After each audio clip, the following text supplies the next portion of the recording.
MoonFlower is brought to you by NexusDigitalComics.com. MoonFlower, Episode 2, Black and Coarse. The blue neon sign of the Moonflower Lounge brought with it the joyous memory of when it was being installed. Noah was by my side with a smile on his face. The heavy wooden doors with a floral system of stars pushed effortlessly in, and I was greeted with a near-empty hall. The club mourns for me. Bowed heads are interrupted by the shock on his face as Noah stares, hands trembling. From beyond him, Angela runs towards me and away from her falling tears. Her arms wrap around my neck and her face buries into my shoulder. Her sniffles are stunted by her laughs and the sound of her prayers. "You're so cold," she says with a smile. Noah had taken a step back before stumbling forward.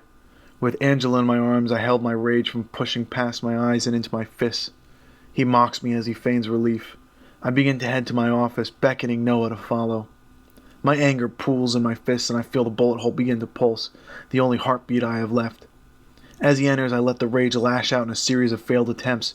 Noah landed a direct hit that grounded me. His years boxing at the Y had paid off in a single blow. And yet, while I lay on the floor, my senses pick up no amount of pain. I stand up with another failed attack and he registers my actions with his own rebuttal.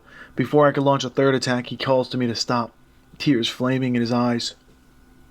"You don't get it, do you?" he yells. "You never did. All those times I tried to bring it up, you brushed me off. All those times I told you we needed to quit, you left.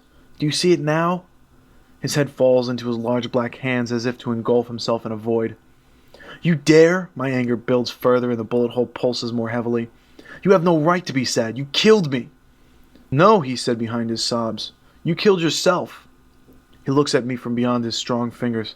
"I was only what I always have been, a tool for your success." He wiped his face. "Do you really think they were being paid off? We've had 5 loyal bartenders in the past month. Where do you think they went? You brushed it off as you always have. The innocent were killed and you turned a blind eye." He pauses to breathe in his sorrow and guilt. "You allowed them to die. With you out of the way, I would deal with the Carusos." The Carusos are a bunch of wannabes. They pretend to be the mob because they're rich, delusional, and Italian. No, they're rich, delusional, and have an armory. More so, the cops will pocket the money just the same. The tears hadn't stopped from pouring out of his eyes, and while I still felt anger, it didn't seem as important. "You killed me, man," I said with a sincerity that surprised me. "No, look." He points at me. "You're not dead, thank God, truly. I didn't want to do it. I had no choice. Thank God you're not dead." Quickly, faster even than I could process, he was wrapped around me, this large black man with soft flowing tears. "But you did," I said, pushing him gently off. My fingers unbuttoned the lab coat and I showed him the wound. An odd blue light that I had never noticed faintly emanated out. "I was dead, on the cold table."